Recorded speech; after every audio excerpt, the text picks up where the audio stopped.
All right. Hello, everybody. How are we doing today?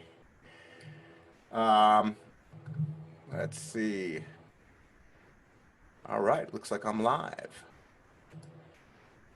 If anybody's seeing me, react so that I know that I'm on here, but looking good. All right. So, good afternoon, everybody in the United States, and good evening to all of you that are overseas. We're interviewing folks from France, so hopefully there's some people in France tuning in. Um, and thank you, Christine. We are good. So, hello, ladies and gentlemen, once again. And I wanted to welcome you to the inaugural episode of In Spirit. And In Spirit is going to be is a exploration into the world of artisan cognac. It's a program devoted to talking about and tasting the finest handmade spirits in the world. We will meet the most respected and talented distillers alive and take you from the vineyards of Cognac, France to the agave-laden deserts of Mexico, with stops in Japan, India, Haiti, and wherever else we find the water of life flowing. We'll try and recommend and discuss spirits distilled and instilled with the love and the personal aesthetics of artisans who are fluent in this ancient form of self-expression. I personally am a professional musician and band leader from Chicago, and I've been in the spirits business for over 15 years. I co-founded a company called Family Tradition Cognac with my brother Larry Scholar and my sister-in-law Nadej Scholar. Um, and we started importing artisan cognac from France close to 15 years ago. And we're now partnered with an amazing company called High Road Spirits, which is highroadspirits.com. Um, Arguably, they have the greatest portfolio of artisan family-made spirits in the world, and it's such a privilege to be partnered with them. And we're going to go through all their different portfolios from all around the world on this program. To begin with, we will branch out into other areas as well, but what a place to start. And Larry, my brother, um, I played the Cognac Blues Passions Festival 19 years ago, and Larry, my brother, went out to try and learn about cognac, and he went to a local bottle shop there, and the first person they recommended to him was Jean-Luc Pasquet. He bought a bottle of it, and he was absolutely thrilled. And he went and uh, thank you, Ishmael. Ishmael just sent us a link to High Road Spirits. And Ishmael is the head of the Mexican portfolio that I made reference to. And so,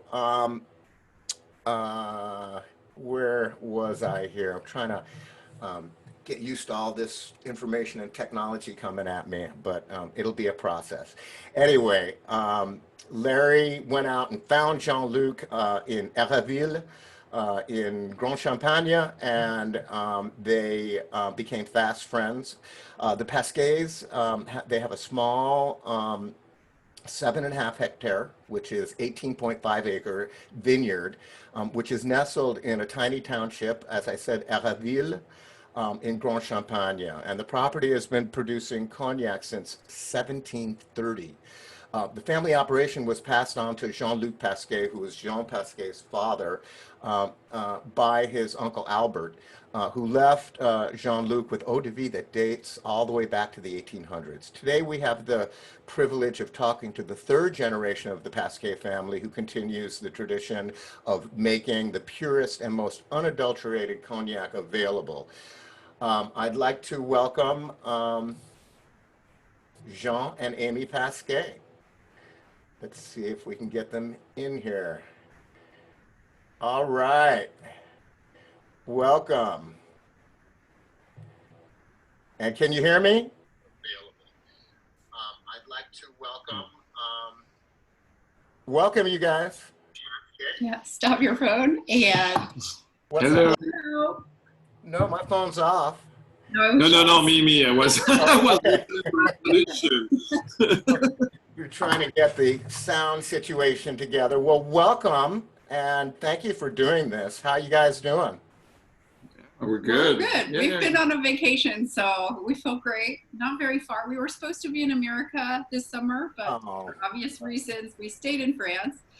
But it did feel good to take a little break with the kids. So yeah. and so you've got three kids. Yes, You. Yeah, yes, yes. what are the ages? Laura's 9, Leonie is 6.5, and Louise 4.5. Wow, unbelievable. I remember I met Jean when he was like 19. Okay. I thought you will say like 5 years old or No, no, no. no, I met him when he was like No, but you're 22. right. Yeah. Yeah. Yeah, something like that. Yeah, it was 2001, so maybe you were 20. Or no, I think you were 19. He was 20. 20. Yeah. 20, yeah, okay. And how are Jean-Luc and Marie-Françoise, your parents? Yeah, they're doing good. Yeah. Yeah, they're doing well. They can't wait to return to Spain. You know, they share the time Yeah. between Spain and France, and I think they're very ready to go back. Well, definitely give them my love and regard. Yeah, They they sing say theirs hello. as well, Yeah. so we Okay, saw them great. earlier. Yeah. Awesome. So let's get right to some of this shop talk, and then we'll circle back for some more family stuff.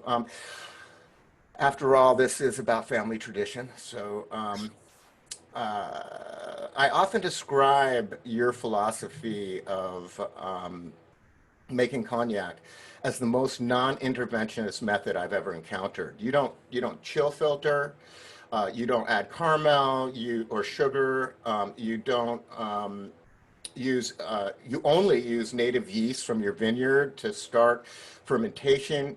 Your cognac really epitomizes handmade single vineyard cognac that expresses uninterrupted, unadorned, and the majestic terroir of Grand Champagne. And for those of you who don't know what terroir is, quickly, it basically is microclimate. So it's what your land is made of. What the contents of the soil, the exposure to sun, the amount of humidity and rain and all of these things are the terroir. And so you'll hear us refer to that probably quite a bit here.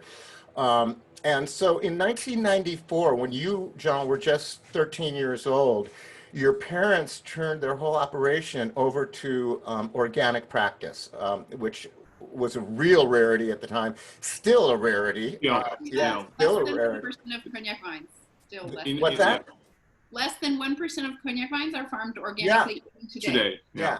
Amazing. And so it was in 1998, just 3 or 4 years later, that you were granted the Agriculture Biologique French organic certification. And then 5 years after that, you had your first all organic cognac. And so amazing. I actually knew you guys by that time. And Jean, what do you remember about this decision and to go organic, and what prompted your dad to go in this direction, and how did it affect you as a child and the daily workings of the farm? When you're 13 years old, actually, it's not something we really discuss with my parents. I remembered when he was talking for the first time about, he went to a conference to talk about organic farming. And I remember well when he came back and say, "Oh my gosh, I'm totally wrong. I mean, what I'm doing, it's insane. I mean, it's not the way the nature works, and it's not the way that we have to work the vineyards." So, and I think I've never heard about organic farming before. Right. Before that. And so I remember that they talk about that, but I wasn't involved in the vineyards at this time, so I have Right. no idea about technical stuff, and it was my environment. And So and in retrospect, do you know what prompted him to go in that direction? sorry. He, like Jean said, when Jean-Luc came back from that conference, he said, if that guy is 80% right, because nobody is 100% right, I'm 100% wrong about what I'm doing in my Oh, mind. I see. Okay, okay. Yeah. I need to change what I'm doing because He, it's he not went right. he went to the conference because he had a problem. In the plot of vines, it's right Yeah, behind you. exactly. Actually. These vines, when he planted, after a few years, he was not in good health, and all the the solution that the chemical guys gave him, it didn't work. Right. So he say, I have to look in other directions, and Very that's why true. he went to this conference and just to So know what. it was out of necessity. It was out of his concern for the health of the farm, and he was open-minded enough and visionary enough to know that just because 99.99% of cognac wasn't doing this, that didn't mean that he couldn't become a pioneer. In many ways, your father has that kind of vision, and Yes. And I think it was important that my grandparents were not, farmers, so he didn't have the, this culture of the chemicals and everything. Because, as you say, he inherited the vineyards from his uncle, and my dad was like a Special education teacher, and Right. his mom was an accountant. So it was not like with idées reçues. Yeah. So all of the received ideas, from your parents, it's always done this way. A lot of even like younger generations, our generation grows up thinking that it has to be that way, and no, it actually doesn't. You can think differently. It's okay. And most vintners were sons of vintners and grandsons of vintners, and it's pretty rare the case that Jean-Luc was And in. and back in these years, in the 70s, 80s, 90s, the soil was just the place to plant the vines. It's just a support, nothing else. And you can feed the plant with chemicals and everything, and they don't consider that the soil is alive, and all the quality and the identity of the cognac came from that. And so during this time, it was okay to kill all the grass and to use the Roundup everywhere, and to not use organic fertilizers and stuff like that. I mean, amazing, isn't it? Like what happened to common sense? Yeah, because Like if something grows in something, why not make the thing it grows in healthy instead of bypassing it and just injecting the plant itself with nutrients? Like create an environment that is a healthy environment. it took like a few decades to forget, because we like to say that we made in this region more organic cognac than chemical, like conventional cognac, because we make cognac since the 16th century. Yeah, 16th, 17th century. Right. But so in organic Only way. since the Second World War have like chemically synthesized products been used on the vines. So it's really, like he said, more organic cognac, and all of those beautiful, really old eau de vie were made this way. So Exactly. Well, that was right. That was the next thing that I was going to point out, was that actually he's going back to how it was originally done. And one interesting thing that I remember your dad saying at one point was that that he actually, after 4 or 5 years of going organic, he actually began to smell different aromas in the eau de vie and ones that reminded him of cognac that had been produced decades ago. I found that fascinating, and I suppose we can glean from that not only do the organic techniques that you employ create a healthier and more productive vineyard, but it actually changes the flavor profile of the final product. Yeah, we're lucky because the nature is very it's actually quite quick to reverse a bad soil and to bring back life in soil, and so that's I mean it's good news because nothing is lost. We have to just restart the system, reboot reboot the soil. Right. Yeah. Wow. Fantastic. And because 50, my dad said that 50, 60 years ago, it was even more, it was possible. There were people, guys in the region, and then they say, smelling the young eau de vie and say, okay, that eau de vie is from like this village and particularly this part of the village, and this eau de vie is from there and this. Wow. Yeah. Now, it's not that we're bad to tasting. It's just impossible to taste something different. Also the philosophy of the region as well, because the distilleries are getting bigger, the vineyards are getting bigger. When Jean-Luc took over, there were 30,000 vintners. Today there are 4,200.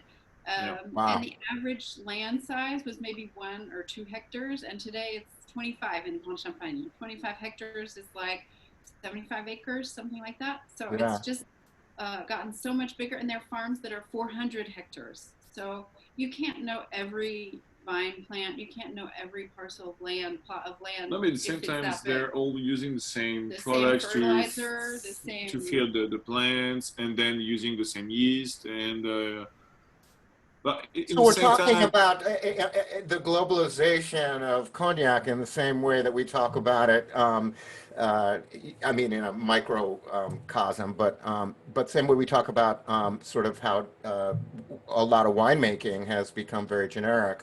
And what that goes back to, again, is terroir. People are doing things to the cognac that are covering up the uniqueness of their own plot of land, which is why, Amy, they can't recognize where it's from because everything tastes the same, right? I mean, that's kind of what you're saying. And the object of it too, because people want that same flavor over and over again. So what do you have to do to get it? Yeah, well, we deal with that in the marketplace a lot. Is this going to taste the same next time I get it? And I'm like, well, kinda. But if you want photocopied cognac, I'm the wrong guy. So. Oh yeah. No, but that's what we tell people. I mean, we always have the same aromatic ambiance, flavor ambiance for the 4, 7, and 10. But it's absolutely the best cognac we can make every year. It won't necessarily be exactly the same cognac we make every year. So. Thankfully. And that might get boring. because you know what, it's like when an artist makes a lithograph and he makes 70 of them, and once the 70th one is gone, you're not going to stop looking at this guy's art. You're going to trust that he's a great artist and that he's going to come up with more wonderful things for you to look at. And so it's the same thing with you guys. I mean, but all of that said, you really have to have an way above average palate to be able to discern the differences between, for instance, your organic 04 from a year ago and your organic 04 in 2 years. I mean, you guys have it down, and yeah, there might be certain things that are slightly different, but I think only an expert would really be able to discern those differences. And so, we can. What's that? We can tell the difference. Oh yeah, of course. Yeah. But I guess we're tasting our cognacs a lot too. So just to make sure. just to be extra sure. So now, when did you decide to take over the family business, Jean?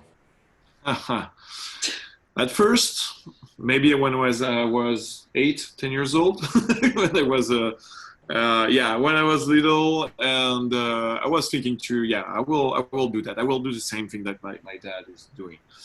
And then I grew up, and then I went to school, learned to make wine. And so I get my degree of winemaking in 2001. And I was really, really interested by making wine. I was No, wait, not 2000. No, couldn't have been. 2003. Okay. And so my goal was to, okay, I want to make wine. I was not very interested by making cognac, and I didn't really know the product. And then so I say, okay, I want to travel. We have a degree, and I want to travel now. So I went first to Spain. Then I went to Chile. I met Amy in Argentina in 2004 during this trip. Then I came back in France. I work in a French winery making wine in the south of France. Wow. I went back to to New Zealand, because I can make two harvests per year, because with northern hemisphere and southern hemisphere.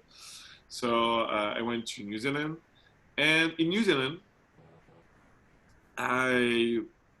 with talking with guys, French, Kiwis and other people, and talking about, okay, I have my family is making cognac, and we have our own vineyards, and say, wow, that's fantastic, that's superb, and you want to do that? And I say, no, I just want to make wine, and it's cool.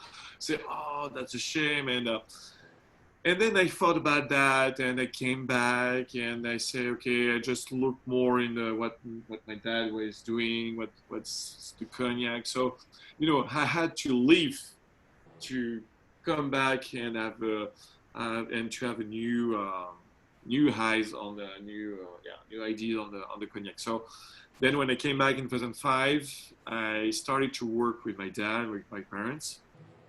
And I say, okay, I want to do that. I want to do that, really. And then I had to work that my parents retired. So it was in 2011. And then I say, okay, we'll do that. No, actually in 2010, we, it was a tiny vineyard, tiny business, and we were not sure it was possible to live on it. So for a few months, we decided to sell the vines and some of that. And after a few months, say no, no, we can't do that. Well, So a lot of people said it wasn't viable, including the accountants. So they were like, "No, don't do that." But it's by passion that Jean's like, "Yes." Yeah, well, we will find a solution. We'll find something. My parents helped, and still helping, and here we are. Yeah, almost 10 years after that, and I think and we are more passionate that every day and every year about what we're doing, and I'm glad that we. Yeah, it's a good thing we did. Yeah. I am too. And that's awesome. I wanted to very quickly, first of all, for those of you that don't know much about cognac, it is distilled wine. And so the training that Jean got in enology school was really, really seminal information for any cognac maker. And having grown up around a master winemaker and distiller, and then going to enology school, it's no wonder that he's also become a master at this. And so the background is very important. We skipped over what actually the mechanics, and I don't want to spend a lot more time on the organic part of it, but it's really fascinating and it's really important to your identity as a producer. So I just wanted to quickly, what kind of things do you do that make you a organic or biodynamic farmer? Okay, so you can Yeah. just explain basically the. So Okay. one, we don't have the biodynamic label because we are not completely biodynamic. But you use some techniques that they We use. use some techniques. Yeah. Okay.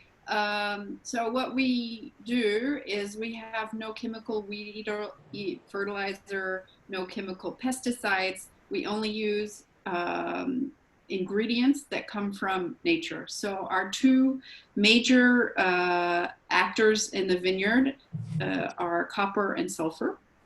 So those are going to prevent diseases that are going to take our harvest from us. And those are things that have been used in Bouilly Bordelais since the late 1800s.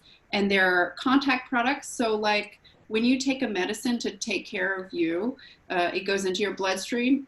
But when you put on sunscreen to make sure you don't get a sunburn, it doesn't go into your bloodstream. The same works for our products. So our products go on the leaves, on the grapes. They go on the surface of the vines and stay there as long as they're not 25 millimeters of rain. 25 millimeters of rain are going to wash them off and we're going to need to treat again. However, the products do not go into the sap of the vines. We don't have anything to get rid of the illness if we get it. So we need to be very vigilant about farming, really watch the rainfall, watch the wind, watch all of the weather conditions to treat at the exact right moment. It's just in time treatment for our vines. If you wait too late, well, you've gotten the illness and you can't get rid of it.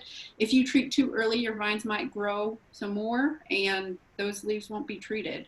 So it's really right before the rain that's best to treat. We also use plant like herbal tea. So we're going to heat water. We're going to get it very hot and kind of make an herbal tea out of stinging nettles, out of weeping willow, out of fern.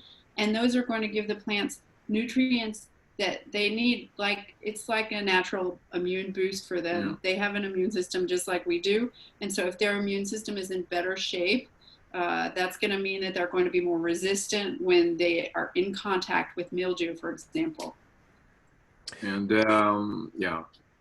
No, what about fertilizing? Yeah, that's a big point. It's a very important point because it's almost the key because we're trying to find the balance. It's like everybody's like a human being. If you break the balance, you get sick. And so, for example, if you put too much fertilizers, it's like taking steroids. I mean, it makes them go like. Yeah, you have good performance, but you need you can also get really sick. And you don't last very long. Do they have no roid rage? No roid rage. No, it's like I have a neighbor who gives me this picture or say, okay, it's organic farming is like if you want to have like a big harvest of grapes, so you put a lot of fertilizers, even if they're organic. But the thing is, when a plant it's too vigorous, it's more sensitive to the disease. So you have to spray more products. Right. And in organic farming, if you do that, it's like having a Ferrari and removing the brakes. So you can go fast, but you can stop. So it's like having what and removing the brake? So it's like driving a Ferrari that has no brakes. So you can actually make the plants produce a lot of grapes, but you don't have the brake system, so we don't have systemic products that are going to stop the disease because the plants are sensitive because you've added too much. So you're going to run it's better to just give the plants just what they need and just to look, because we say, for example, we have a plant of fol blanche behind the house, and I do nothing with that. It's just grass, and I do nothing because I know that the soil is very fertile, yeah. Mm-hmm. And the fol blanche is very sensitive, so I say okay, it's just. But in another crop, I have to remove all the grass and put more compost because I know the soil is porous. Yeah.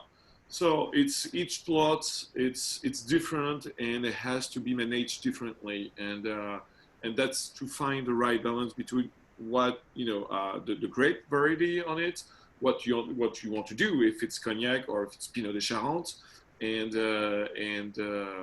yeah, and the quantity, and then you know the vines, and you say, okay, this one needs more, this one needs less, and so it's how we So work. you get to know the micro terroir within your own vineyard, and you're able to treat what's growing in these different areas each in an individual way, and so you really are deeply tuned into your vines and your vineyard, and which is amazing. I know that you also plant fava beans Yep. every couple of rows to add nitrates, and barley to add simple sugars, um, Right. and um, and so all of these sustainable methods of taking care of the plants.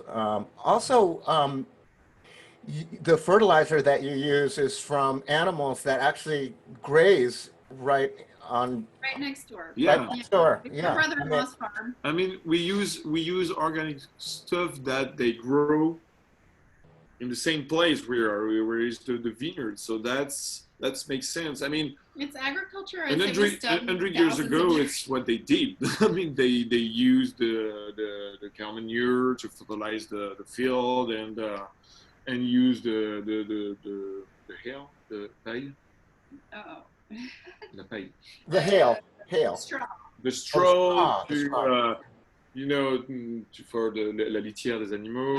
Yeah. I mean, it's a circle, and we're trying to do it again here. So It's amazing, but yeah, I mean, you guys, uh, also only use yeast that comes from the vineyard.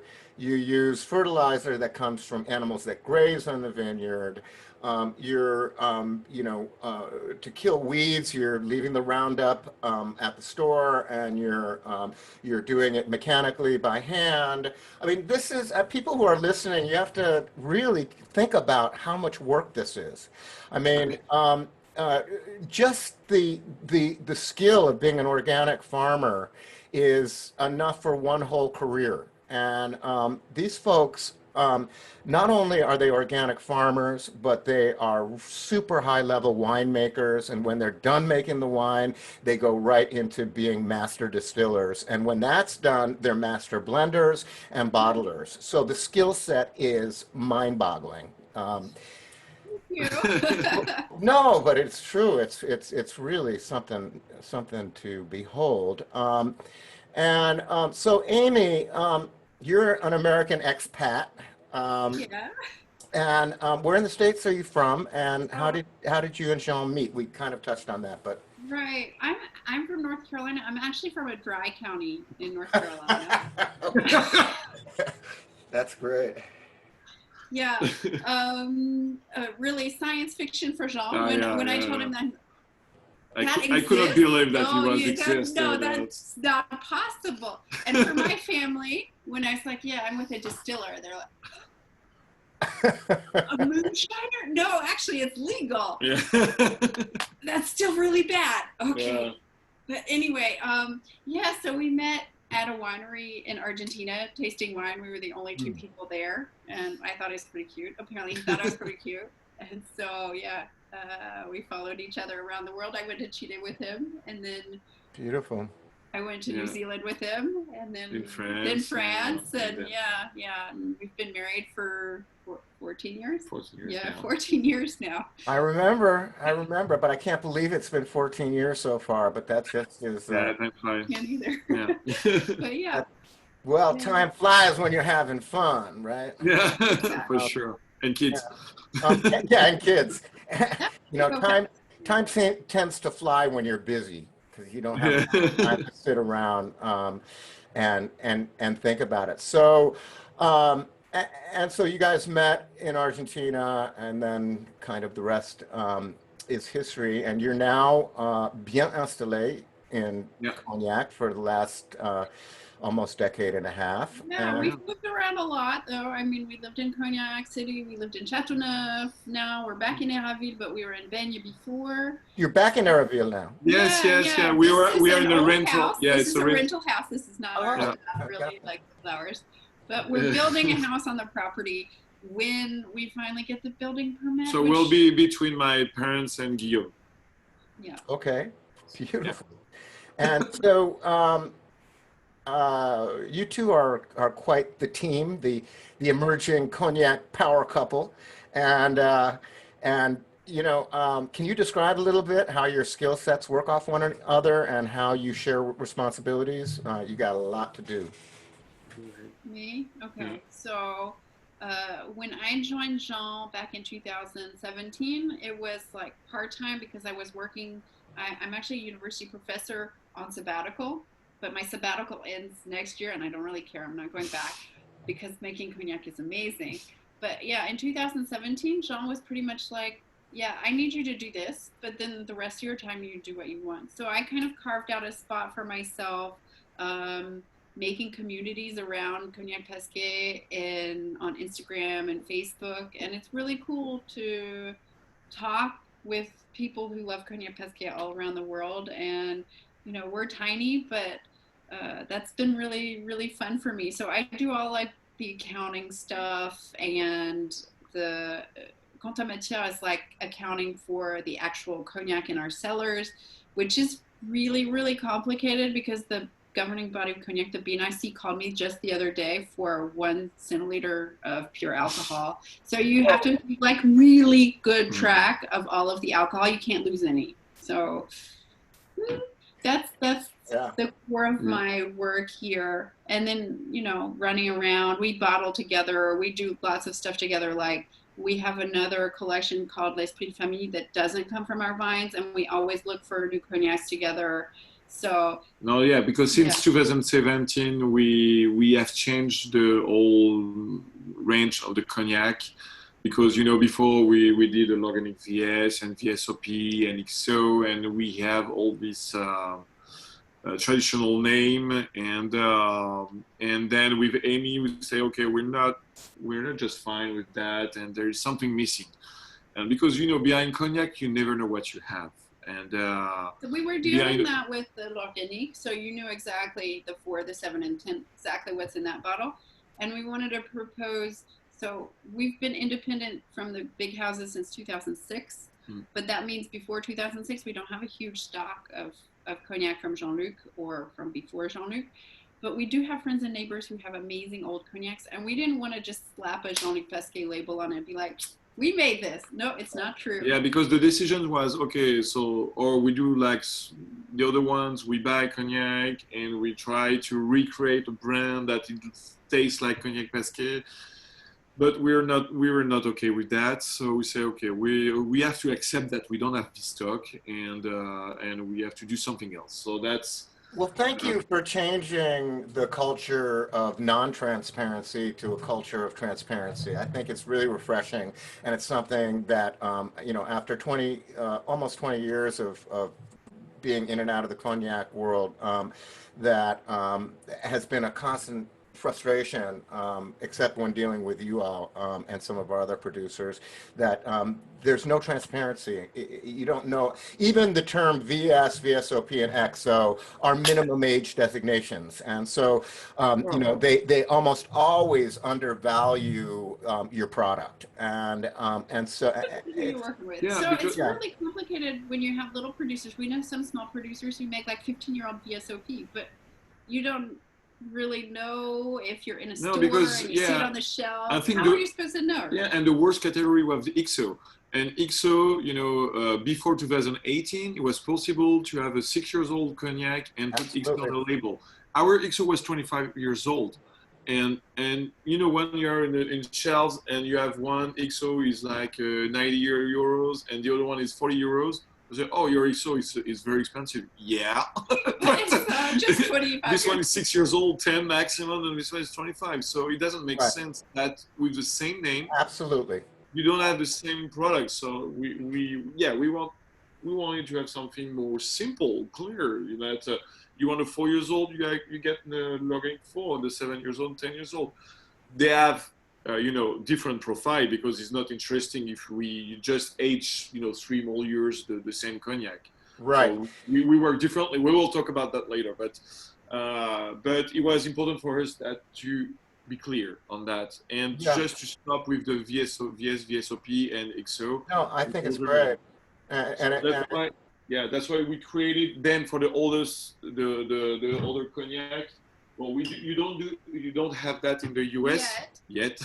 But we create what we call l'esprit de famille, and it's single barrel that we buy from other vintners who work like us. So they're grower producers as well. But they don't bottle. And they don't bottle.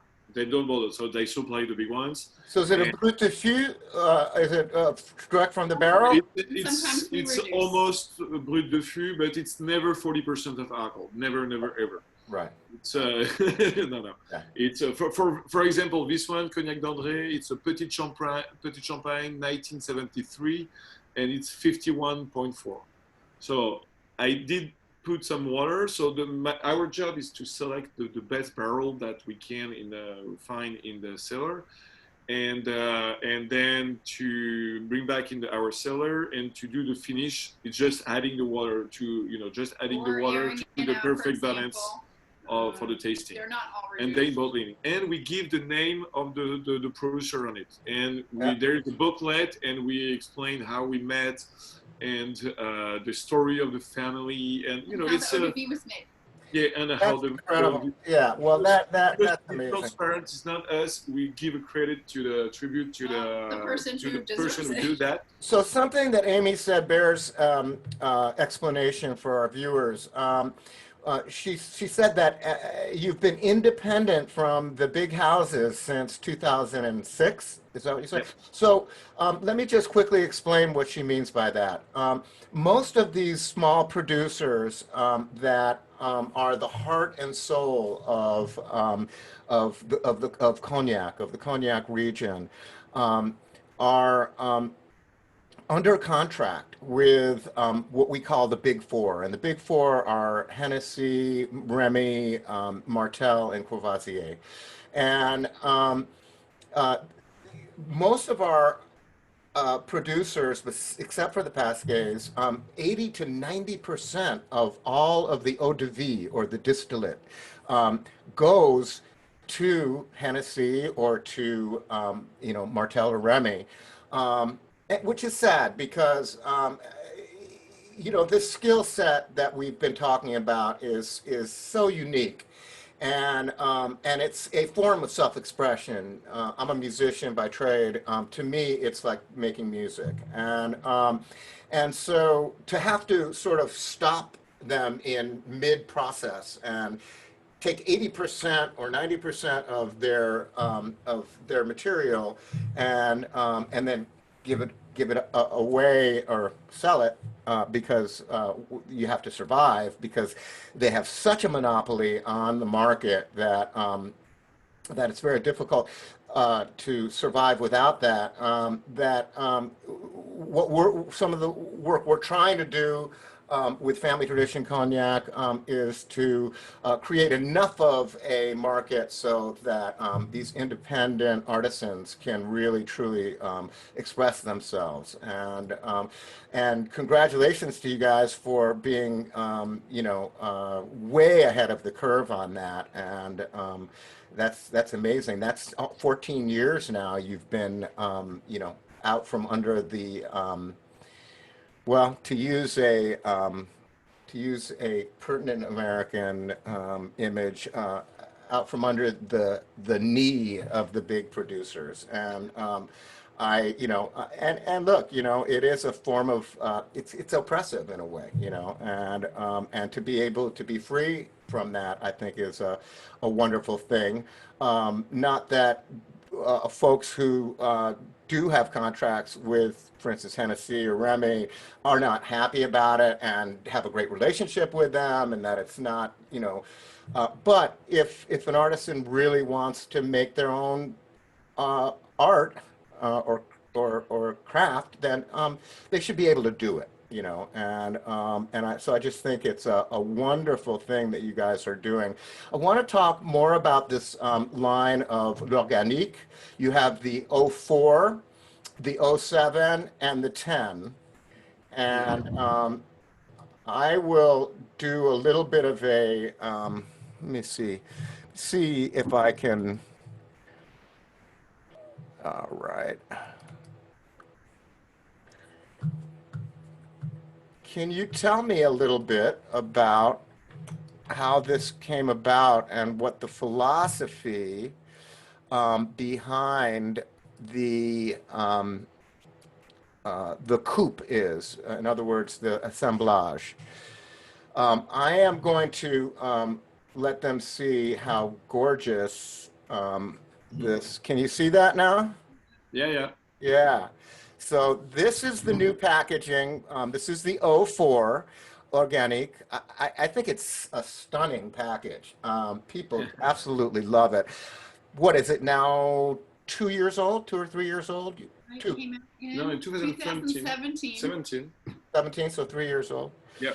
And the graphic I find strikes all of the greatest balances between tradition and whimsy and fun, and it's just beautiful. I really Thank love you. it. Thank you. So It was a what? local artist who drew the pot still in the vines, and we really liked it because it tells the whole picture of where this cognac comes from. So the vines, the pot still to the bottle. Mhm. And Jean, do you want to say Yeah, about the it's number? so about the four, it's the same base that we when we do l'organic VS. Actually, Which we was called Cœur de Cognac, Cœur de Grand Champagne Cœur de in Grand America. Champagne in the US, and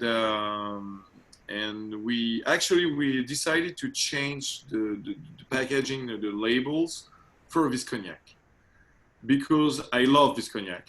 I think it was very good. It was not expensive. It was great, and we didn't sell it Except in America. except So in America. where the name was different, but when we And called it Organic VS.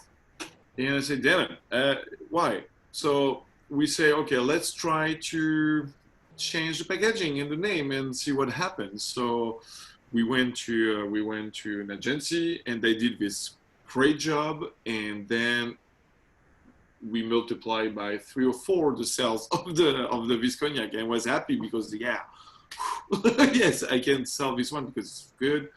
But okay, so just to come back in this to the blend. So for the four, we want a fresh, fruity, and floral cognac, which can be drink neat on ice or Frozen in a cocktail. yeah, in a cocktail. It's So really it's very versatile. Yeah. For that, we, as you say, it's an assemblage, it's a blend. So, but it's a blend between only 2 vintages, and 2 vintages. You can always see on the back label. So even if you find an old Cœur de Grand Champagne bottle, you can turn it around and you have a number. You have an L, and there's a 14 and a 13, so you can read 2014 and 2013. M is the bottling date, mise en bouteille in French. Maybe it should be now, but anyway. Yeah. 04, so the 4th of February 2020, the same as the European date, but 4th of February 2020. You have the date that it goes in the bottle because unlike wine, cognac stops aging. It's ready to drink when it's put in the bottle. Yeah, So as soon as you take it out of the oak, put it in glass, it stops developing. And since we do it on the property, we pretty much open the cask like the day before bottling, so you know that it's put straight into the bottle, not chill filter. So I find this a truly amazing cognac and a very unique cognac. It needs to be explained to the viewers that 95% of cognac is an assemblage. Maybe 5% is vintage. I don't know, or less. probably more. Probably 99%. Probably 99% Yeah, is assemblage. And assemblage, and when we talk about a blend, it's different barrel vintages that are blended together to create a coupe or a batch or blend. And so normally these assemblage are younger cognac blended with quite a bit older cognac. So you'll have a spread from 3 to 9 years old, 4 to 12 years old. Jean didn't want to do that. He felt that there was a quality to younger cognac that hadn't had so much oak influence. That was, when done correctly, that was covetable and delicious. And that 2, 3 more years of oak, you lose something. You not that you're destroying the cognac. It's awesome because it's got more oak influence, but it just becomes a different animal. And so what the '04 represents the youngest eau de vie that's in there, and the next one that he put in was '05. So it's 5-year-old and 4-year-old blended together, and it is just delicious. It's the fruit is so upfront in it, the white fruit and the freshness, and you can almost smell a little. If you've ever smelled really young cognac, you can smell the still. There's almost an alembic kind of funkiness to it. This has just the right amount of that to create a complexity that is, really interesting and really satisfying. But it's different. It's totally different than, and people that are into wine really love it because it's so vinous. It's so close to the grape, and even with the '07, as you start to have that other '07, '08, you have that other 3 years of oak influence, it changes that and it becomes a completely different thing. So what I've been suggesting before coronavirus shut everything down to to on-premise folks, as we call it in the business, that they actually serve flights of this, the '04, the '07, pour half an ounce of each or an ounce of each, half an ounce of each, and so that you can chart this amazing evolution of what oak does, actually quite quickly, really, to the eau de vies. And then we have the '07. And that was sort of the same concept, correct? You blended that with an 8-year-old? Yep, 7 and 8. Yes. So it is 7 and 8 years old, and it's it's the similar. Let me do another quick screen share here. It's another. Can you see that? Is that up there? Yeah, that's the '07, and it's the same package except obviously for the 7. And again, I'm so impressed with this. The applications for this. So how do you use this? This is a digestif.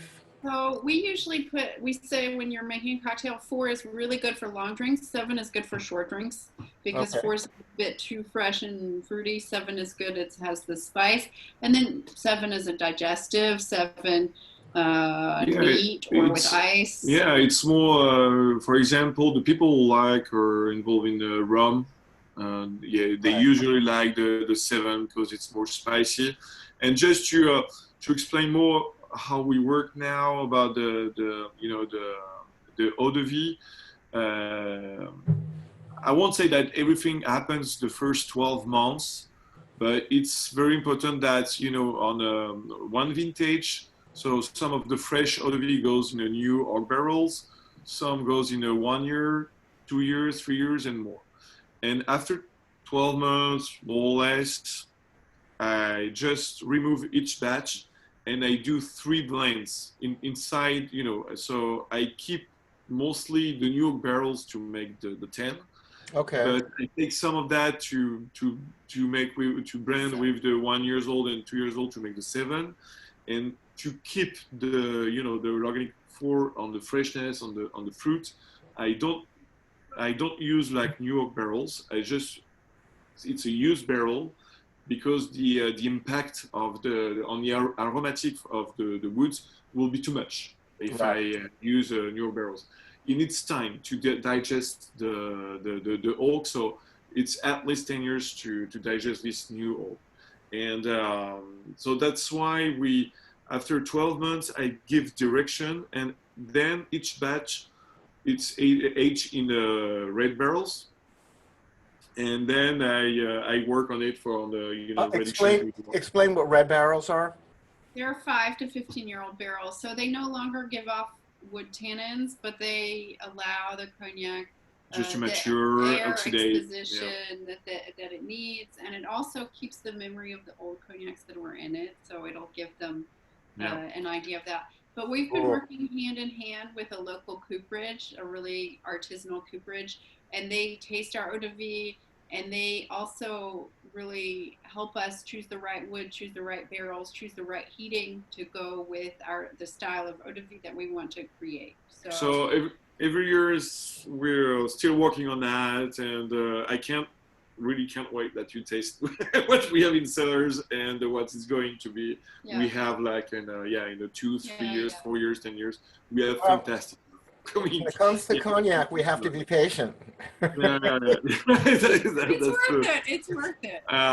It's worth it. In fact, it makes it all that much more gratifying. And and it's fun because it's you never finish with that. You learn all the time, and you make the thing different.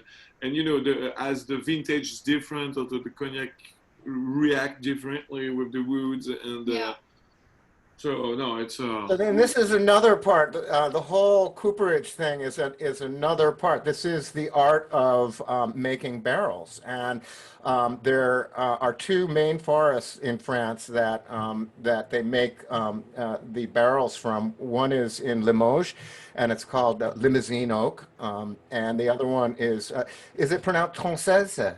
Tronçais.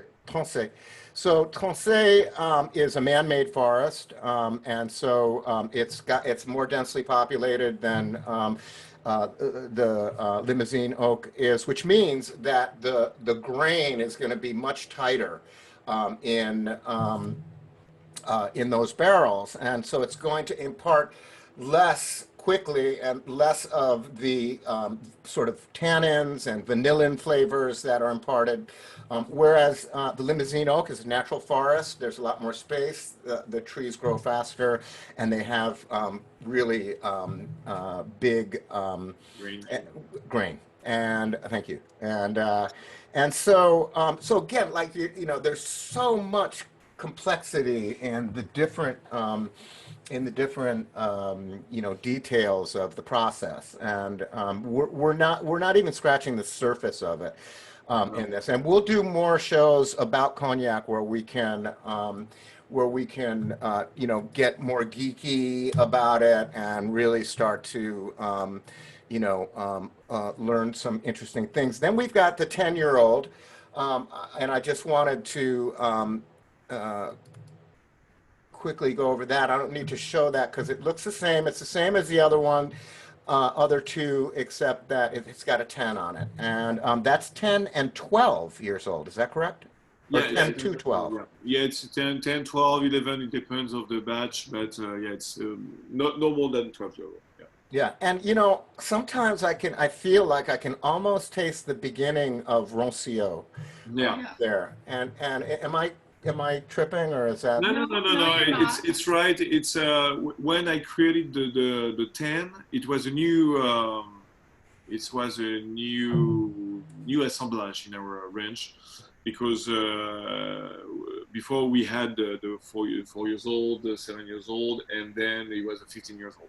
So I have nothing to 10 years old. So I had to create something, and we can say that I'm still using. So we have a bit of 2005 inside each blend, and it's always interesting that because in cognac, nothing's ever lost. Yeah. Because back in 2005, my dad had a tank of wine was not full. So as we don't use sulfites, you get oxidized. And when you have oxidized wine, you smell when you distill it. It smells like green apple and stuff like that, and so it's not good. So we just decided to distill the parts and put in the barrels and forget it. And still now it's not very good as it is now, but the evolution, the barrels evolved very quickly. Right. And so we use that cognac no more than 10% in the batch of that, and it really changed the thing. So the little ratio that you can find, it's from this 2005. It's less than it's yeah. And it will be finished the next batch, and then I will stop to use that. Okay. And I mean 90% of the organic 10 is from 10 years old and 11 years old. Very cool. So just explain to folks, Rancio is something that emerges out of cognac after about 12 years, and it's technically it's the way that the eau de vie or distillate interacts with or reacts to it's how the fatty acids react to components of the oak, and also to the temperature and the humidity of the cellar that they're stored in.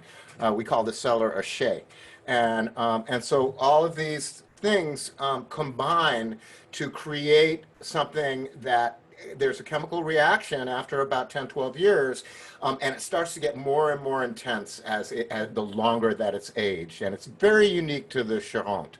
And mostly in Grand Champagne cognac. It's something that you find mostly. I won't say that you can't find in the Fin Bois. You have very nice Fin Bois or Bon Bois, but it's very particular to the Champagne, to the Grand Champagne and Petit Champagne.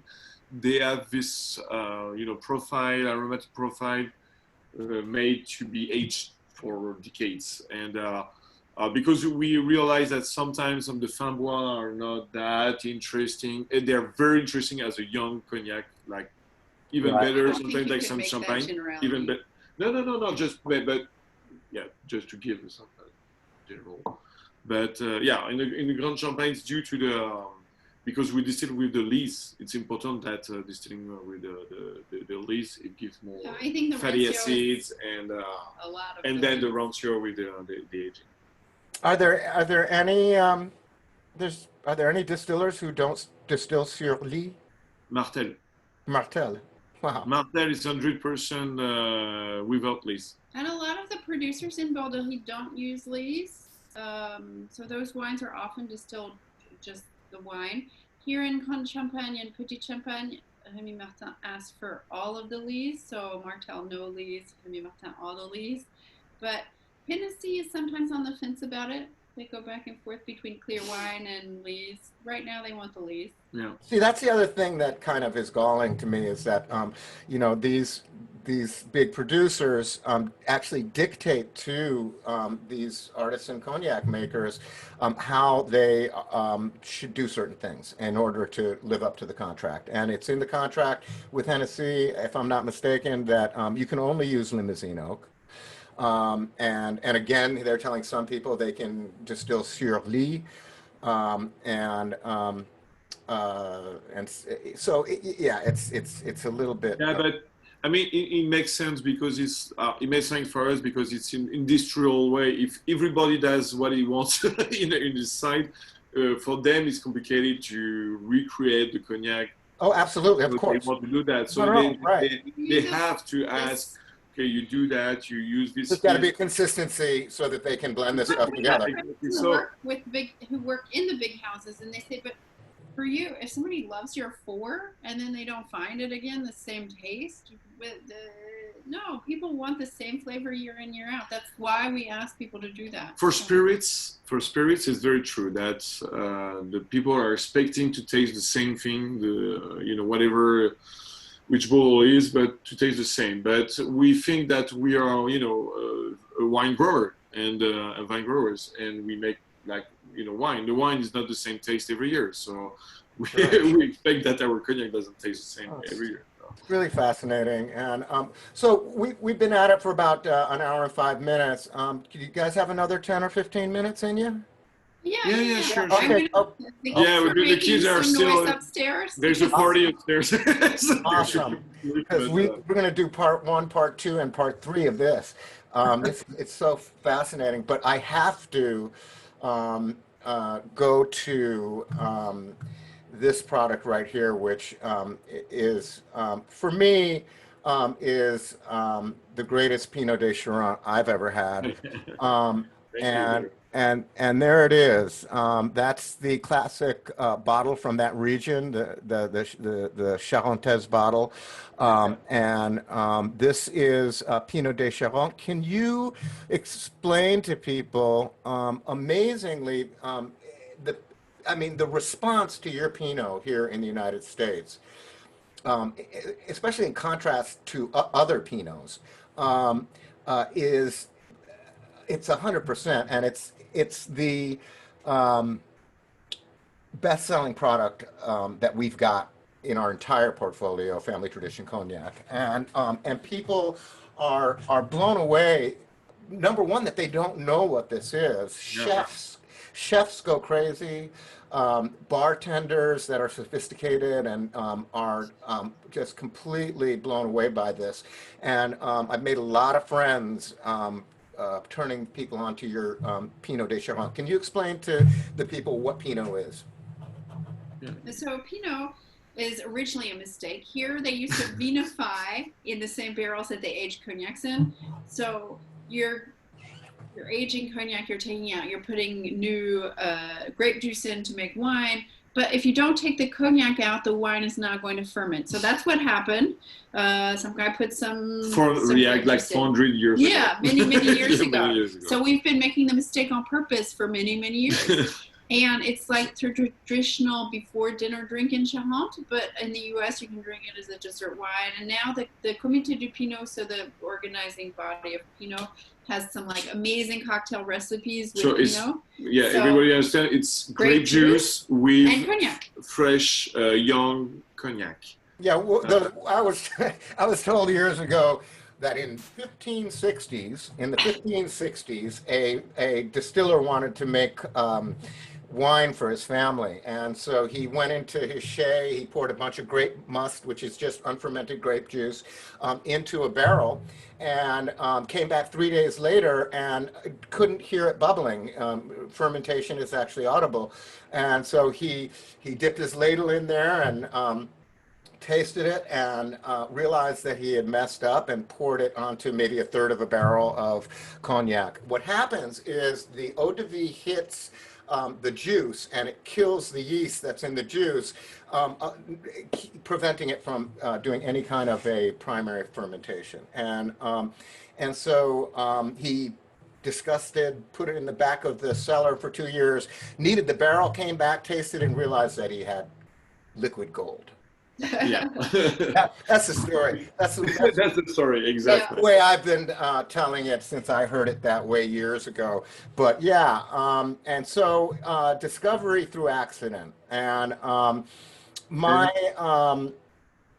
my impression of your, a lot of the Pinots that I've had are overly sweet, cloyingly sweet. A lot of them are kind of skunky due to oxidation. And I mean, you can get that, but you guys have that oxidation is just, it's just perfect. And almost everything that you do, and this goes way back to when your father was at the helm, the relationship to sweetness in your products is so elegant. And so it's sweet, it's there, it's delicious, but it's never overpowering. No, because it's when you have sweetness, you need acidity to balance. It's we try to everything is balanced. We try to find this balance between the alcohol, the sugar, the acidity, the flavors, and the aging, because as you, we don't. We hate the Pinot when they're too sweet I don't or like Pinot except ours. yeah. You know what? I've been there. I've tasted some Pinots, though, from some of our other producers that are really delicious. They're a little sweet for me, though. You know, you guys have nailed it as far as I'm concerned, and especially for the emerging American palate, which is not overly sweet. You know, they claim to have dry palates. That's not true either. They have sort of new world palates, which there's a lot of fruit. If there's a lot of fruit, it's good. If there's too much sweetness, then people get turned off by it. I mean, people are actually actively trying to develop drier palates here, I believe, and so this is something that's a bit of, but it's wonderful. There are so many great applications for it, and I know, Amy, that you've done quite a bit of work in pairing cognac with food, and also Pinot de Charente. I know that you can get arrested in the Charente for having sauterne with foie gras. That that you have to have Pinot de Charente with foie gras there. What other kind of food pairings do you do with that? So his mom makes this really good tourte Roquefort. So if you can get Roquefort cheese, it's very good with the Pinot de Charente. Otherwise, here in the Charente, we have what we call a Charente melon, which is actually just a cantaloupe, but a small cantaloupe. Yeah, it's the You full cut it season in now. half. You cut it in half, scoop out the seeds, and pour the Pinot in. And that's just amazing. Just eat the melon out with the Pinot. And it's very simple. Killer. It's killer. And if you Yeah. want to do a riff on it, in the United States, it's almost impossible to get a melon charentaise here. But what you can do, I was actually at the Hennessy Chateau when we were playing the blues festival. I think it was in 2010 when we came there with Chicago Blues Living History, and they invited us to lunch at Chateau Bagnolet, and they had little melon balls in a spoon. That spoon was filled with Pinot, and you would just take that thing. So it was a really elegant and clever way of Yeah, because doing- I own it. Yeah, I cut it out. of making it finger food, basically, and it's really delicious, it's an incredible cocktail modifier. You can pretty much use it in any classic cocktail that has sweet vermouth in it. I pretty much stopped using sweet vermouth. I love Manhattan with it, but I discovered something the other day, and I took a recipe for a cocktail called The Great Gatsby, and after the book, and what it is, they used vodka, Lillet, and grapefruit juice. Okay. And it was kind of low alcohol cocktail. There was quite a bit of grapefruit juice in it.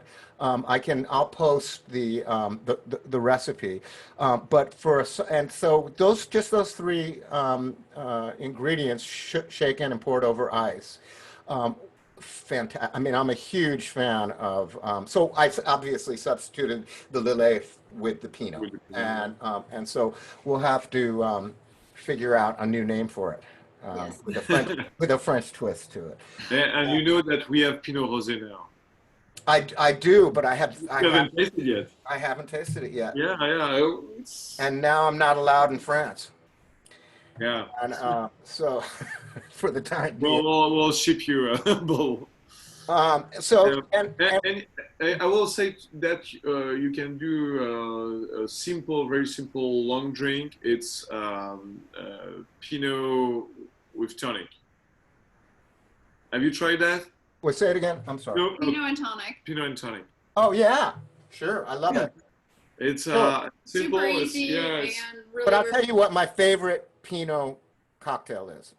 My favorite Pinot cocktail is Pinot in a tall glass, in a long drink, with ice and filled up with your favorite sparkling water. And then you take a really big piece of lemon peel, not just a little thin, polite twist, but a really big slice of lemon peel and put that in there. And that acidity sets it off. Yeah. It is a low alcohol, super refresher that that is as complex as a low alcohol drink can get. I mean, you have so much going on in there, and that little bit of acidity from the lemon peel just gives it its dimensionality. Yeah, I wanna because taste it now. it's very hot now. Yeah, it's super hot. I Chile. think it's the hottest day of the year And I here. think Wow. it Yeah, will we be have one our of those. nightcap. Yeah. Yeah, well, vas-y. On va faire ça, je vais regarder. But- Do we have So- one? I think we do. Yeah. So I wanted to, before we wrap, I wanted to also talk about a product that is very similar to the Pinot de Charente, except it's your father's own invention. And it's called Marie Framboise, and I'm going to show you how gorgeous this is. And voila, Yeah. look at that. And so I wanted Amy and Jean, or Jean, to He's talk. making a cocktail. He's going to make the cocktail? Oh, we don't have lemon. Yeah. Yeah. Tomorrow. Yeah, tomorrow. I didn't go to the store. I haven't been to the store since. Anyway. But anyway. Yeah. Sorry. So my framboise. Yeah, I framboise. So Marie Framboise. So we want to know what it is, how it differs from Pinot de Charente, and we want to know about the namesake. Okay, so Marie Framboise is made. It's the same ingredient. It's grape juice, cognac, but we macerated fresh raspberry in the cognac. So Right now we're doing it. right now in the cellars, Oh, we have really? Oh, beautiful. two full tanks with raspberry and eau de vie macerated. Follow us on Instagram and you'll see. Yeah. There's I know I'm old. I gotta get my Instagram. I'm not just talking to you. There's some people online too. It's a lot. Follow them on Instagram. It's great. I'm on there now too. I'm learning. Yeah. I'm tagging you on stuff. Good. So we macerate some fresh raspberries with the cognac, and then a few days before the harvest, we press this raspberry. We extract this raspberry spirit, which is very red and concentrated in flavors. And then we had with the grape juice, and that's so the colors and the flavors is very from the raspberry, the fresh raspberry. Because if you use like natural flavors, stuff like that, or it's shit, so it doesn't work. But so raspberry is that, and after like 2 months, it's ready to bottle, and it's something. Yeah, there's no aging. Like the Pinot, you age the Pinot at least 18 months, 24 months.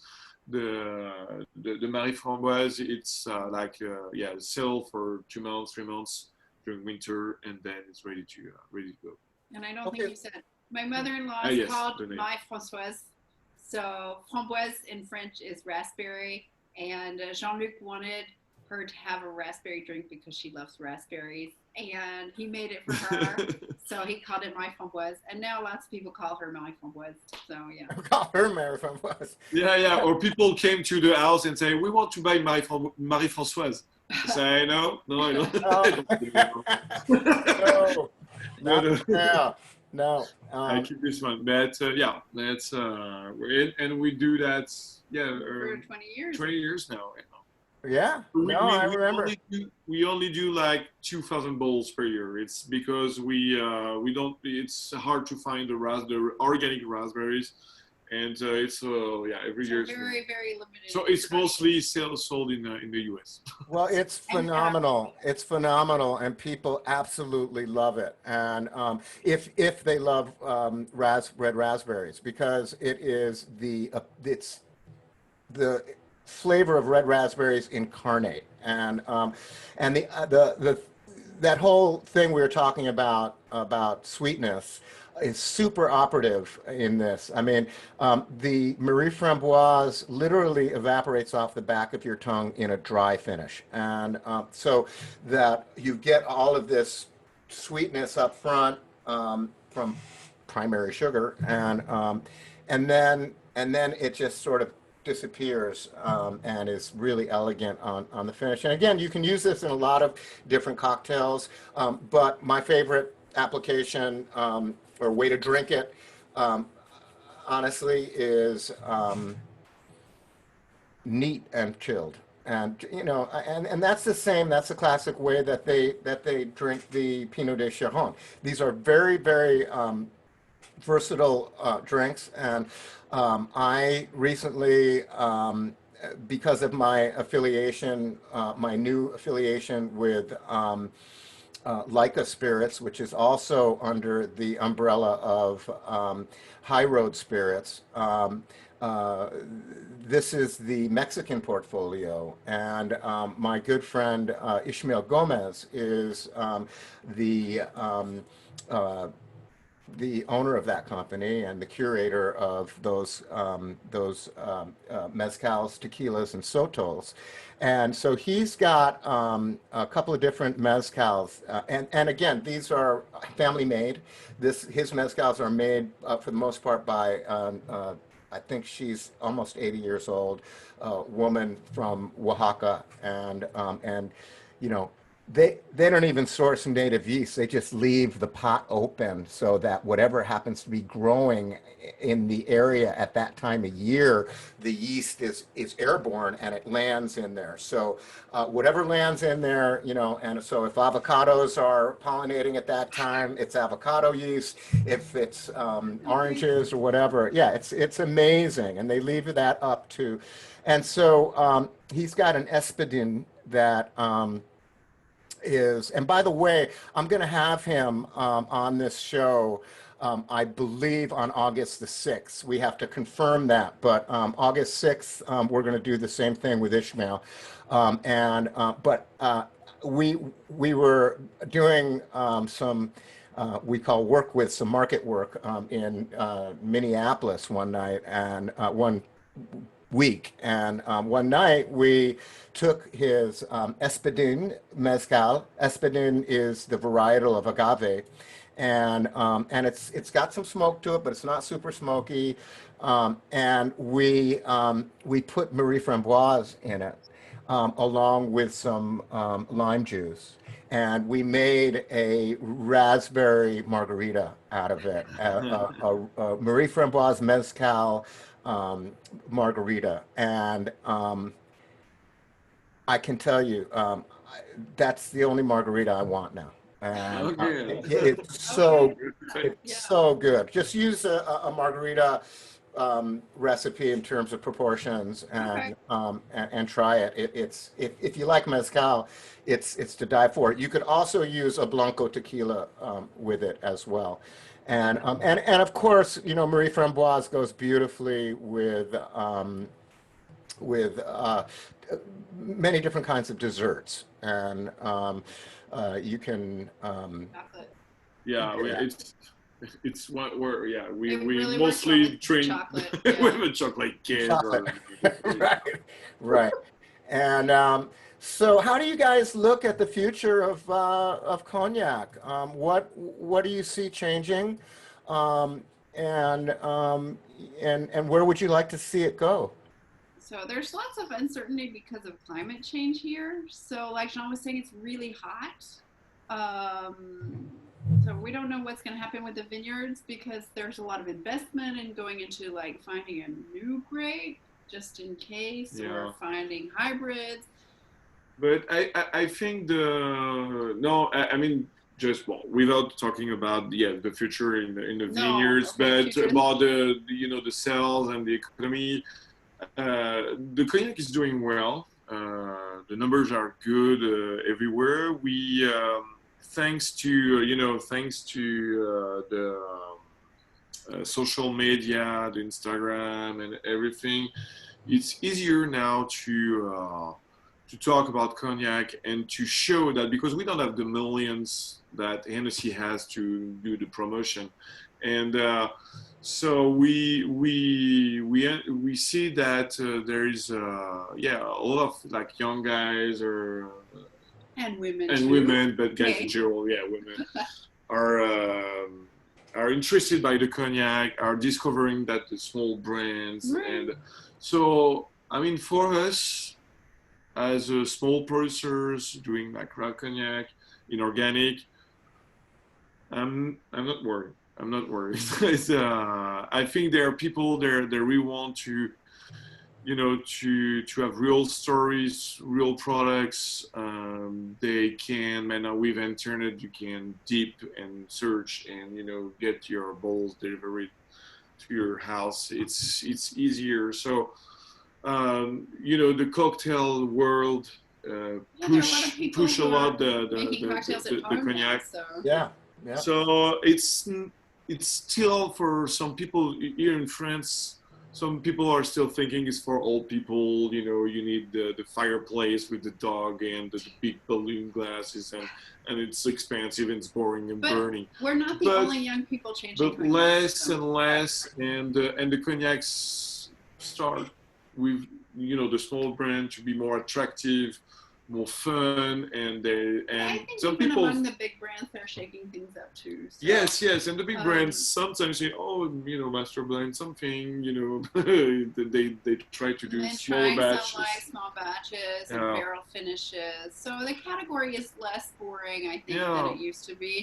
And the big but house still amazing liquid. So and the big house try to show the good examples for in the vineyards. yeah, So as far as techniques Martel stopped to use weed killer. killers. Hennessy say that they're stopping in like years. in 8 years. But they want that everyone who supply Hennessy stop to use these chemicals. So I think it's going in the right direction.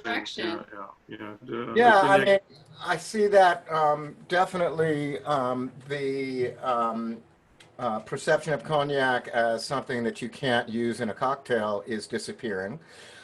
We need to ramp that up here in the United States.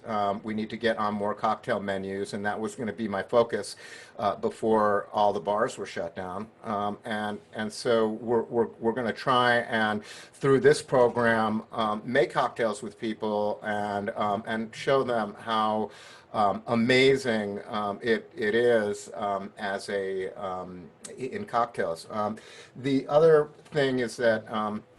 And I know, Amy, you've you've talked a lot about food pairing with cognac neat, and so that's fascinating. Hopefully, people will not just be drinking cognac after dinner in the future. And I see that the explosion of whiskey around the world bodes really well for cognac because they're distant cousins in the sense that they're both products of oak aging, and that when I get heavily oaked cognac and I serve it to whiskey drinkers, particularly bourbon drinkers, they're like, "Whoa, this is cognac." They can't even believe that it's cognac, because they're recognizing so much of those oak flavors when they're not adulterated and covered up by too much artificial sweetness and fruit extraction. And so, yeah, I see some great things happening. My brother Larry made a comment on Facebook. if I can work this thing properly and see it. And it's now disappeared on me. But he was just saying how why won't it show me all 27 comments? Weird. Anyway, he was saying how cognac is in such the future of cognac is in such great hands, and especially with folks who care so much about the environment and the land, and that's really important. Any new plans on the horizon we should know about? That what can Yeah. you? Very soon, we're going to pick some unripe grapes and we're going to make something incredible for cocktails. It's called verjus. It's like a middle-aged kind of recipe. So it's more ecological in the sense that we don't have to import citrus. So we're going to put it on the market here in France. But if it's interesting, it's not alcoholized. So it's just unripe grape juice. So it's very acidic. Very acidic. And So- it can replace citrus in cooking, in cocktails, in all kinds of things. And we're really excited about that. Oh wow! So it's an acid. It's a kind of Yeah, it's to replace the lemon juice in a cocktail, and it gives you another aromatic profile, less citrusy, of course, but so sometimes it just respect more the profile alcohol of in there, yeah. the alcohol and what you're doing in your cocktail. So we're going to pick those So- grapes very, very soon because the grapes are ripening quickly. Yeah. And It's we'll- it's something they use a lot here Exciting. in the region and in the Scandinavian Yeah. in Denmark and something like. So we have a little market for that. So we're gonna try to do that. And next year we're have- gonna have our first 100% full blanche cognac. Whoa! So Wow! age, yeah. So it will be a 10 years old from 2010. So Fantastic. it will single vintage and. And maybe a single barrel. We have 3 barrels of it, so we don't Yeah. know yet how we're going to work it. So we're working on ideas for that, and we are we very just excited. It's so we good. did the pre-tasting and It's amazing. Yeah. Yeah, well, and then that's really fascinating. I knew nothing about that, and I didn't even know that stuff existed. But what a great idea! And that's again something that will really benefit the cocktail industry. And so then there's the Artonic that's happening as well. That my brother Larry and yourself and I had a little input on it way early in. But tell us just a little bit about Artonic. so Artonic was born the idea back in 2015 with Larry, because you guys have to know that in Charente we drink the cognac with tonic, with Schweppes, since 25 years. But this cocktail we never exported. I mean, it was something we drink here, and Larry is living in cognac, and he loved that, and he said that it's a shame to not have a very quality premium tonic for a good cognac. So he say, can we work on that? And I said, yes, not my, it's not exactly what I do, but yeah, why not? It could be fun. So we worked really hard on that on the recipes for 1 year, for 18 months. So to select the right products to make our Artonic, to find the recipes, to have new ideas. So because everybody knows now Fever Tree or Fenimans, now Coganc in the US, but there was nothing in France for that. No premium brands of mixers. And we are in what we call the Charente is called the Spirit Valley. So we're very well known for the cognac, but we also make vodka, we also make gin, and all of premium spirits. And say it will make sense to have premium mixers made in this region. So so it's what we did. So it took like few years to find the right way to do it, to find the partners for that. So in 2019, we finally launched Artonic with 4 recipes. 3 are tonic base, so it's one Indian tonic. Keep going, keep going, keep talking. Yeah, one is an Indian tonic. Another one is a lemon lavender tonic. The third tonic is a bit more funky. Is a cucumber, ginger, orange tonic. So that's the cucumber tonic water. So that was the real surprise because it's different, but it's a hit.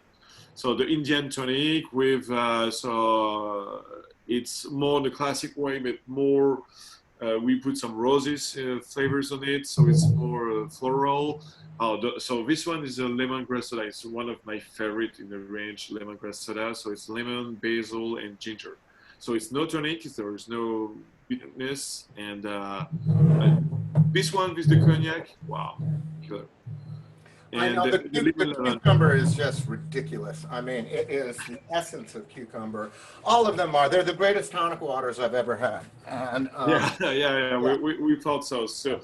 So we're working on that to bring that in the US in the next months, and so now it's working. Now we have a distribution in France, and it's working very well. Yeah, it would be in the States by now if we hadn't had this pandemic. So that's just yeah. Cruel. And there is a ginger ale and a ginger beer coming.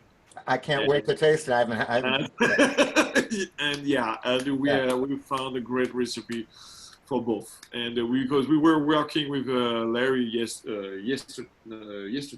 Yeah, yesterday we were working all day long on the ginger beer, and we're that close to find something really, really good. So, and the ginger ale is, it will be nice. So it will be for this fall in October. We'll produce and we bottle the new recipe. Very great. Well, there's so many exciting things on the horizon, and as Larry wrote in the comment, which Facebook won't let me see, that Cognac truly is in great hands with y'all. And okay, thanks. Thanks so much for joining me, and we'll do this again soon. Thank you. It's good to see you. Yeah. I miss you guys. Yeah, no, very, very soon we'll. Yeah. I hope so. We'll see what happens. But again, give my love to your parents. And I'm going to, let's see how to do this. I'm going to sign out playing a little bit of music. Now, you guys can hang out or just watch it on the computer. But I'm going to, let's see here, try and figure this out. I should have, after all these years, I should have a technician doing all this stuff. Not like I don't have a whole lot of stuff to do here. Let's see. But you're really doing this in your house. This is my basement. Okay. And in this basement, you ever been here? I have a cellar. I have a small cellar, and let's see. Hang on one second. And so I'll let you see. I'll let you see what my space really looks like. Wow. So we're going to. I'm a bit jealous. Yeah, I'm going to need you for some blending tips coming up. Okay. And so let's see if I can make this work. All right. And let's see the volume. 1, 2, 3.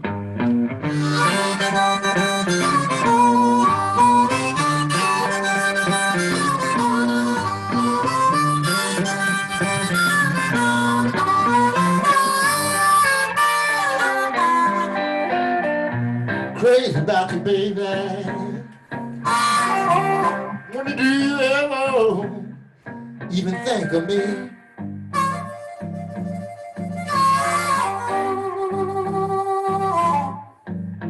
You know I'm wild about you, mama, but you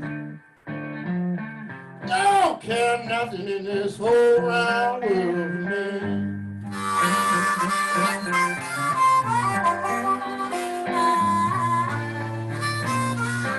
Can't sleep at night, I just cat nap through the day. Can't hold out much longer, Lord. Living this way, you know I'm in love with you, woman. Child, do you ever even think of me?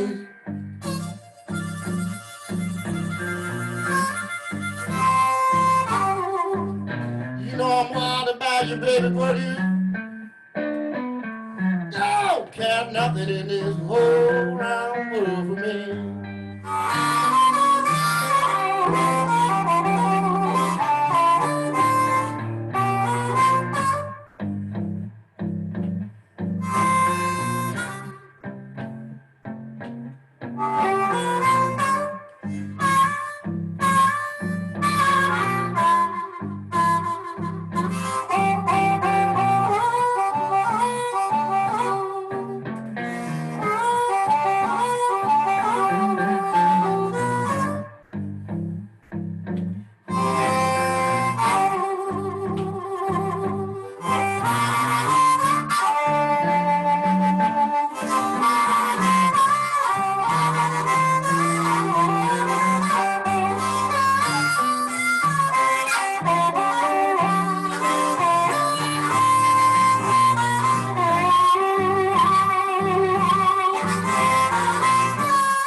Ain't but the one thing, babe, really makes your daddy drink cognac. Say you don't love me, girl. I begin to think, you know I'm in love with you, woman. Baby, do you ever even think of me?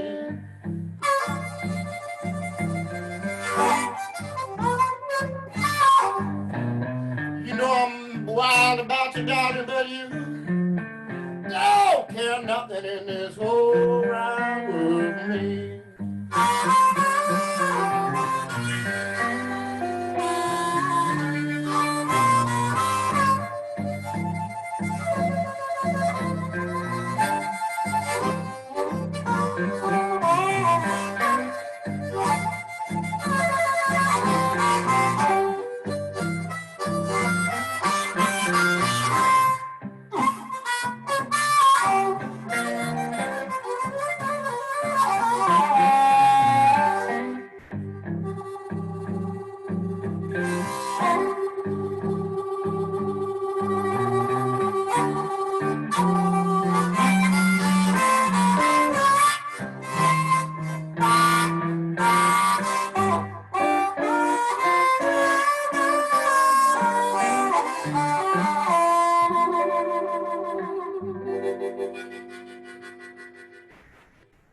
Yeah!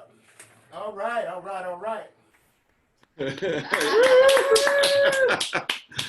So, trying to get all the You're good. engineering stuff together. I hope it sounded okay.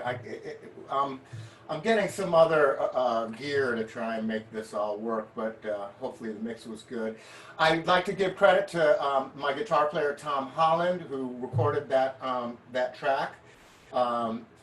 He's got a band called the Shuffle Kings, and he's on Facebook, Tom Holland on Facebook, and he goes live every Thursday night, I believe. So thank you, Tom, for the tracks. And that's it. That's my story, and some of your story as well. Thanks for sharing, and hopefully together we can. Yeah, we can. In your super cellar. There. Yeah. Yeah. Well, I got some work to do when we hang out. But once again, you all, good luck with all the great projects. And as soon as the borders reopen, I'll come through and and let's have a drink. Yeah, together. and we'll just say we'd really like to go back and see you. Yeah. Hey, yeah, I got your room is waiting for you here in Chicago. So I prefer the cellar. All right, guys. Thank you so much. Okay, thank you. Take care. Yeah. Okay, I will. Take care. Bye-bye. Bye-bye.